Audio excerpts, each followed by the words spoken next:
క్రీస్తునందు ప్రియమైన సహోదరి సహోదరులకు యేసుక్రీస్తు నామములో శుభములు. దేవుని యొక్క మహిమ మీ మీద ప్రకాశించును గాక. ఈరోజు దేవుడు మనకిచ్చిన మాట కొరింథీయులకు రాసిన మొదటి పత్రిక 9వ అధ్యాయం 19వ వచనం.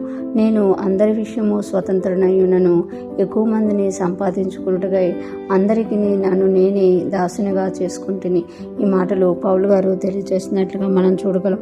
పౌలు గారు అనేక మందిని రక్షించుకోవడం కోసం, అనేక మందిని క్రీస్తు వార్త అందచేయడం కోసం పరిగెట్టినట్టుగా మనం చూడగలం. అందుకే ఇక్కడ అంటున్నారు కదా, నేను అందరి విషయము స్వతంత్రుడనై ఉన్నను, ఎక్కువ మందిని సంపాదించుకుంటే. అంటే నేను అందరి విషయంలో నేను స్వతంత్రుడినే, నేను ఎప్పుడు కూడా బంధింపబడి ఉండలేదు. దేవుణ్ణి ఎరిగిన తర్వాత, క్రీస్తుని నా సొంత రక్షకునిగా ఎరిగిన తర్వాత నేను స్వతంత్రుడనై ఉన్నాను. కానీ ఎక్కువ మందిని సంపాదించుకోవాలని అందరికీ నన్ను నేనే దాసునిగా చేసుకుని, అంటే ఎంత తగ్గింపో చూడండి. తనకు అన్ని విషయాల్లో స్వతంత్రత ఉన్నను, అందరి దగ్గర తనకు స్వతంత్రత ఉన్నను, అందరి దగ్గర తనకి హెచ్చింపు ఉన్నను.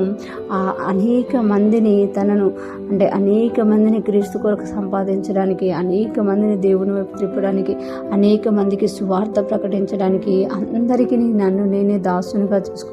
అంటే అనేక మందిని, ఎక్కువ మందిని సంపాదించుకుంటూ అందరికీ నన్ను నేను దాసునిగా చేసుకో. అంటే దాసుడులాగా తగ్గించుకున్నారంటే, దాసుడు అనగానే మనకు గుర్తొస్తుంది.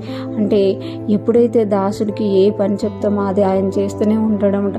దాసుడు ఎప్పుడు కూడా నేను ఇది చెయ్యును అని చెప్పలేడు. ఎందుకు అనంటే అతడు దాసుడు కనుక. మనం కూడా పాపానికి దాసులం అయిపోయినప్పుడు మనకు తెలియకుండానే మనం పాపాలను చేసేస్తూ ఉంటాం అన్నట్టు. వద్దనుకున్నా కూడా ఆ పాపం మన మీద యజమాని అయి పాపము చేపిస్తూ ఉంటుంది అనమాట. అలా అనొద్దు అనుకునే మాటలు అనేస్తూ ఉంటాం, చూడొద్దు అనుకుని చూసేస్తూ ఉంటాం, అవతల వ్యక్తిని తిట్టొద్దు అనుకుని తిట్టేస్తూ ఉంటాం. అంటే ఇతరుల విషయంలో కాదు, మనం కూడా ఆ చెయ్యొద్దు అనుకునే కొన్ని పనులు చేసేస్తూ ఉంటాం. అంటే పాపానికి దాసులం అయిపోయినప్పుడు పాపం మన మీద ప్రభుత్వం చేస్తుంది. కానీ ఇక్కడ పౌలు గారు అంటున్నారు కదా, నేను స్వతంత్రుడినే, కానీ ఎక్కువ మందిని సంపాదించడానికి కోసం నేనే అందరికీ దాసుడుగా అయిపోయాను. అంటే ఎవరు ఏది చెప్పినా కూడా వింటున్నారన్నమాట. ఎవరు ఏది చెప్పినా దానికి ఎదురు తిరగకుండా ఆ మాట విని వారిని క్రీస్తు వైపు త్రిప్పడానికి తను ఎంత చేయగలరో అంత చేస్తూ తగ్గించుకున్నట్టుగా మనం చూడగలం. యేసుప్రభువు వారు కూడా మనల్ని రక్షించడానికి ఆ పరలోక మహిమను వదిలి తనను తాను రిక్తునిగా చేసి దాసుని స్వరూపం ధరించుకొని మన కొరకు సిలువలో బలైపోయినట్టు పౌలు గారు కూడా ఇక్కడ అంటున్నారు కదా, ఎక్కువ మందిని సంపాదించుకోవడానికి నేను కూడా అందరికీ దాసుడిగా మారిపోయాను అని తెలియజేస్తున్నారు. దాసుడిగా అనంటే తగ్గించుకునే జీవితం. మనకి ఏదైతే ఉందో అందులో మనకి లేదు అన్నట్టుగా, అనేక మందికి ఉన్నది, అనేక మందికి లేకపోయినా వారి దగ్గర తగ్గించుకొని దేవుని సువార్తను తీసుకెళ్ళడం అనమాట. ఈరోజు ఫ్రెష్ మన వింటున్న ప్రతి ఒక్కరు జ్ఞాపకం చేసుకోవాలి.